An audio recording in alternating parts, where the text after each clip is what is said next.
आत्म नमस्ते। मैं हूँ संगीता शाह। स्वागत है आपका मेरे यूट्यूब चैनल पे।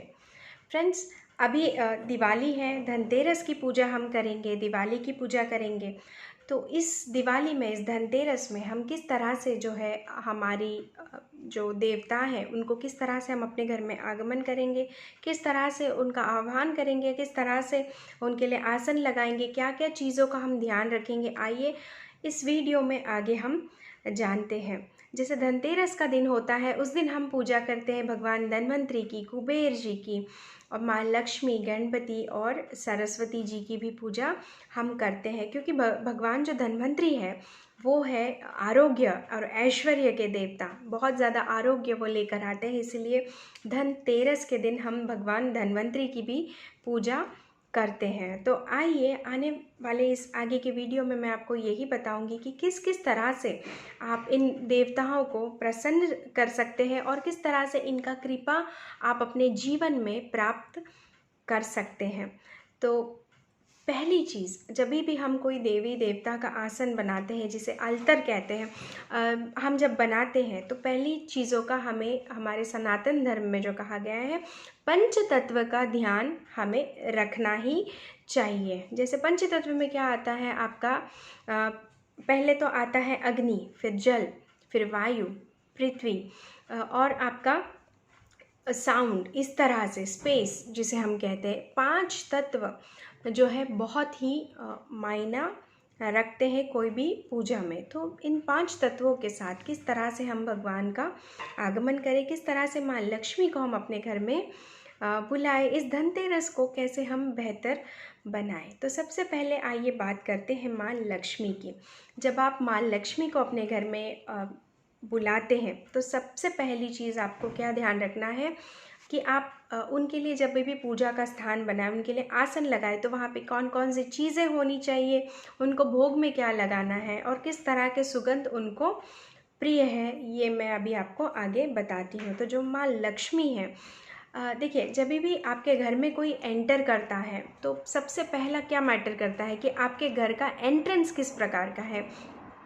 तो वास्तु के हिसाब से भी ये कहा गया है कि अगर आपके घर के एंट्रेंस पे एक उरली हो और उसमें बहुत सारे फूल हो, बहुत अच्छा लगता है। जब भी आपके घर में कोई एंटर करता है, कोई भी गेस्ट आता है, तो उसको बहुत ही अच्छा फीलिंग आता है उस उरली को देख के। तो उस उरली को जो आपने आपके घर के एंट्रेंस में रखी है, वहाँ पे आप माँ लक्ष्मी के लिए क्या कर सकते हैं, उस उरली में बहुत सारे कमल के फूल जो है आप रख सकते हैं, क्योंकि माँ लक्ष्मी को कमल के फूल बहुत पसंद है। और उनके लिए लाल आसन आप बिछाइए। उसके बाद आप क्या करेंगे, माँ लक्ष्मी के सामने उनको जो है सुगंध कैसा अर्पित करेंगे। सुगंध में माँ लक्ष्मी को गुलाब का इत्र बहुत पसंद है। तो जहाँ पे भी आप माँ लक्ष्मी के लिए आसन बनाएं, वहाँ थोड़ा सा गुलाब का इत्र छिड़क दें, उनको थोड़ा गुलाब का इत्र अर्पण करें। उसके बाद में आप अपने घर में भी गुलाब का फ्रेग्रेंस वाला जो है डिफ्यूज़र अपने घर में लगा सकते हैं। तो इससे क्या होगा, माँ लक्ष्मी के लिए एक बहुत ही पॉजिटिव एनवायरनमेंट बनेगा। देखिए, मान लीजिए आपके घर पे कोई बहुत ही इम्पॉर्टेंट गेस्ट आने वाला है, जिनसे आपकी कोई बहुत ही इम्पॉर्टेंट आपका काम बनने वाला है उनके आने से, या आपके हस्बैंड की कोई बहुत ही इम्पॉर्टेंट बिजनेस डील होने वाली है, उनके बॉस आ रहे हैं, या फिर ऐसा कुछ हो रहा है कि बहुत ही इम्पॉर्टेंट लोग आपके घर आ रहे हैं जो जिनसे आपको बहुत फ़ायदा होने वाला है। जब ऐसे लोग आते हैं तो आप क्या करते हैं, आप सब कुछ उनके अनुकूल रखते हैं। उनको खाने में क्या पसंद है, क्या नहीं पसंद है, किस तरह से उनको ट्रीट करना है, किस तरह से आप उनके लिए बेहतर से बेहतर कर सकते हैं। तो बस देवी देवता भी क्या है, हमारे घर में आने वाली एक एनर्जी है। अगर उस एनर्जी का जो आगमन होने के लिए हम अगर सही चीज़ों का प्रयोग करें तो ये बहुत ही हमारे लिए फेवरेबल होगा। इसीलिए मैं आपको ये छोटी छोटी चीज़ें बता रही हूँ। तो माँ लक्ष्मी को आपने आसन भी दे दिया। उसके बाद जब माँ लक्ष्मी के आगे आप पंचतत्व से अग्नि को इन्वोक करेंगे तो वो दीपक के रूप में आप करेंगे। तो इस दीपक में आपको शुद्ध गाय का घी का दीपक आपको लगाना है, क्योंकि वैसे भी माँ लक्ष्मी को गाय का घी का दीपक बहुत ही प्रिय है। तो आप उनके सामने गाय का दीपक, जो गाय के घी का दीपक है, वही प्रज्वलित करें। और इनको भोग में आप अनार के फल ज़रूर चढ़ाइए, क्योंकि अनार का फल जो है प्रतीक है मल्टीप्लिकेशंस का, माय डियर फ्रेंड्स। जिसमें एक फल होता है और उसमें कई सारे दाने होते हैं, मतलब एक फल और कितने पेड़, multiplication, it's a fruit of multiplication. तो माँ लक्ष्मी भी जो है वो भगवान है, वो देवी है मल्टीप्लिकेशंस का। वो हमारी प्रॉस्पेरिटी को, अबंडेंस को जो है मल्टीप्लाई करती हैं। तो it is going to be a very good thing अगर आप उनके आगे अनार के फलों का भोग लगाते हैं, ठीक है। तो इसको पूजा के बाद आप अपने पूरे घर में जो है सभी लोग इसका सेवन कर सकते हैं प्रसाद के रूप में। अब हमने माँ लक्ष्मी को विराजमान किया है। अब हम बुलाएंगे भगवान गणेश जी को, क्योंकि सनातन धर्म में वैसे ही भगवान गणेश को वरदान है कि उनके बिना हर पूजा क्या होती है, अधूरी होती है। तो जब भगवान गणेश जी को हम क्यों बुलाते हैं, क्योंकि अब हमारे घर में माँ लक्ष्मी आ गई है, ठीक है। प्रॉस्पेरिटी, वेल्थ, अबंडेंस आ गया है। अब हमें क्या नहीं चाहिए अपने ज़िंदगी में, पापा हमें कुछ प्रॉब्लम्स नहीं चाहिए अपने लाइफ में। तो हम गणेश जी को इसलिए बुलाते हैं, हे विघ्नहर्ता आप हमारे जीवन के सारे प्रॉब्लम्स को क्या करो, दूर करो। तो भगवान गणेश जब हमारे घर में आते हैं, क्या वो अकेले आते हैं? बिल्कुल नहीं। भगवान गणेश अपने साथ में रिद्धि और सिद्धि को लेकर आते हैं। तो जब भगवान गणेश जी का हमें आगमन करना है, अपने घर में आह्वान करना है, तो किस तरह से हम उनका आह्वान करेंगे? तो उनके लिए जब आप आसन करेंगे तो उनके पूजा के अलतार के पास ज़रूर एक उरली होनी चाहिए, जिसमें मतलब एक पानी का भरा हुआ कटोरा, कोई एक बर्तन, अगर चांदी का है तो बहुत अच्छा, अगर नहीं है तो जो भी आपके पास उपलब्ध है उसमें आप कुछ दुर्वा ज़रूर डाल दीजिएगा, क्योंकि भगवान गणेश को दुर्वा अति प्रिय है। और उसमें गुड़हल के फूल आप ज़रूर रखिएगा, क्योंकि भगवान गणेश को गुड़हल के फूल बहुत ही भाते हैं। उसके बाद आप गणेश जी के आगे भी घी का दीपक लगाएंगे, लेकिन इसमें आप एक चीज़ क्या करेंगे, इस दिखाई के घी के दीपक में आप अष्टगंध डालेंगे। अष्टगंध क्या होता है? कोई भी पूजा सामग्री के दुकान पे आपको बहुत ही आसानी से मिल जाती है। अष्टगंध अपने आप में इतना सुगंधित होता है, इसका जो सुगंध है वो मुझे बहुत भाती है, बहुत ही मनमोहक, इतना सुगंध होता है इसमें। तो आप ये उनके दीपक में थोड़ा सा अष्टगंध ज़रूर डाल दें। इसके बाद भगवान गणेश को जो है चंदन का जो खुशबू होता है ना, वो बहुत प्रिय होता है। तो भगवान गणेश के लिए आप चंदन का इत्र ज़रूर लेकर आइएगा और ये उनके सामने उनको भी अर्पण कीजिएगा, और अगर उनके आसपास में थोड़ा सा छिड़क दीजिएगा, क्योंकि देवताओं को इत्र बहुत प्रिय होता है और उनकी हर पूजा अधूरी होती है इत्र के बिना, ठीक है। अब रहा सवाल भोग क्या लगाएंगे। अब जो भगवान गणेश है वो बुद्धि के देवता है ना, मस्तिष्क उनका बहुत बड़ा है, दिमाग का मतलब जो बुद्धि के देवता है, दिमाग के देवता है जिसे हम कहते हैं, बहुत ज़्यादा उनके पास बुद्धि है, बहुत बड़ा दिमाग है उनका। तो जैसे क्या होता है, हमारे जो ब्रेन है उसको किस तरह का खाना पसंद होता है।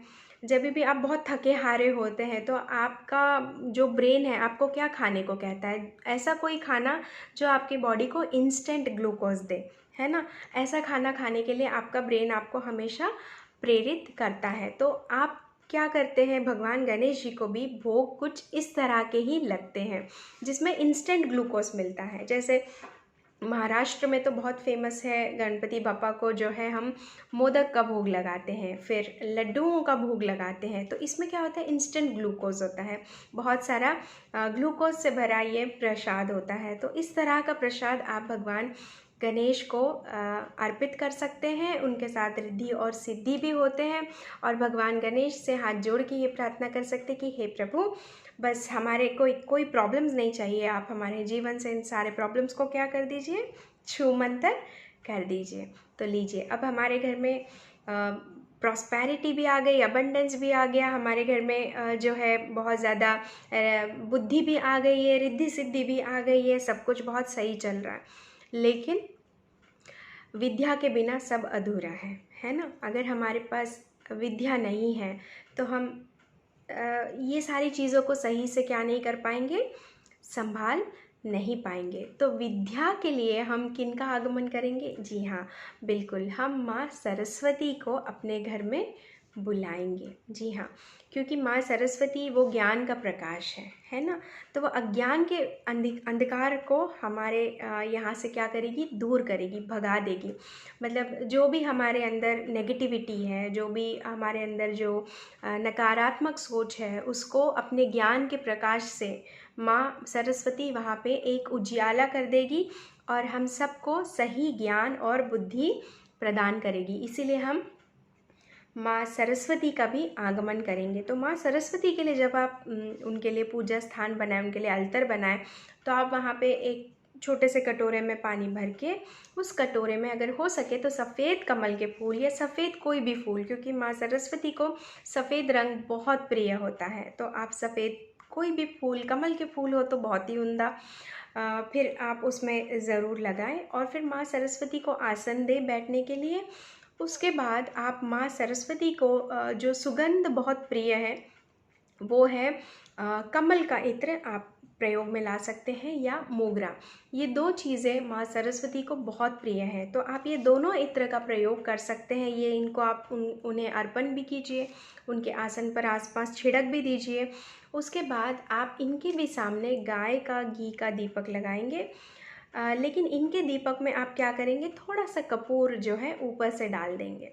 ठीक है, इससे क्या होगा, कपूर हम कब लगाते हैं, जैसे मान लीजिए नेगेटिविटी को दूर भगाने के लिए हम कपूर जो है अपने घर में करते हैं। तो कपूर डालने का इसमें सीधा सीधा ये अर्थ है कि हमारे जीवन में जो नेगेटिविटी है, जो नकारात्मक सोच है, या जो अज्ञान का अंधकार है, उसको माँ सरस्वती से हम क्या कहेंगे कि इनको दूर भगाइए और हमारे जीवन में ज्ञान का उजियारा लेकर आइए माँ। इस तरह से हम उसमें थोड़ा सा कपूर ऐसे ग्रैन्यूल्स डाल देंगे, उनको ऐसे थोड़ा कपूर को तोड़ के उस दिए में घी में हम डाल देंगे। अब माँ को भोग क्या लगाएंगे, आप माँ को भोग लगाएंगे सफ़ेद अक्षत यानी सफ़ेद चावल, आप उनके सामने भोग लगा सकते हैं। फिर ये चावलों को आप जब पूजा आपकी ख़त्म हो जाएगी उसके बाद आप इनको प्रसाद के तौर पे आप अपने घर के जो चावल है, जो पूरे साल भर के लिए भर के रखे हैं या जितने भी समय के लिए वो चावल चलने वाले हैं, आप उन चावलों में इसको मिला के पूरे साल प्रसाद के तौर पर इन्हें आप खा सकते हैं। तो इस तरह से जब आप बहुत ही इम्पॉर्टेंस देके माँ लक्ष्मी, सरस्वती और गणेश जी का आगमन अपने घर में करेंगे, तो ये आने वाली दीपावली, आने वाला धनतेरस आपके जीवन में चार चांद लगाएगा।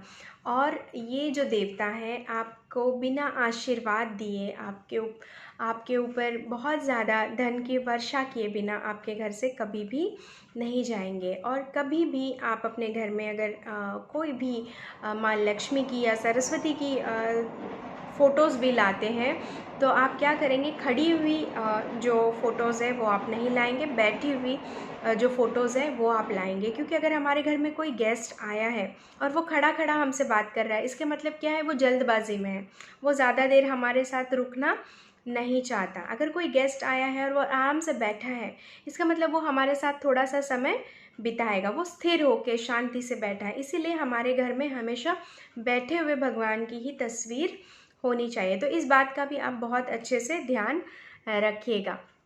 और मैं आपको कौड़ियों का प्रयोग भी बताऊंगी, जो आप माँ लक्ष्मी के पूजा में किस प्रकार से आप कौड़ियों का और गोमती चक्र का प्रयोग करेंगे, पूजा के बाद आप उसका क्या करेंगे, ये भी मैं आपको आने वाले वीडियोस में ज़रूर बताऊंगी। अगर आपको ये वीडियो थोड़ा भी इन्फॉर्मेटिव लगा है और अच्छा लगा है तो इस वीडियो को लाइक ज़रूर कीजिएगा। अगर अभी तक आपने मेरे चैनल को सब्सक्राइब नहीं किया है तो ज़रूर सब्सक्राइब कीजिएगा और ये वीडियो अपने दोस्तों के साथ और रिश्तेदारों के साथ ज़रूर शेयर कीजिएगा।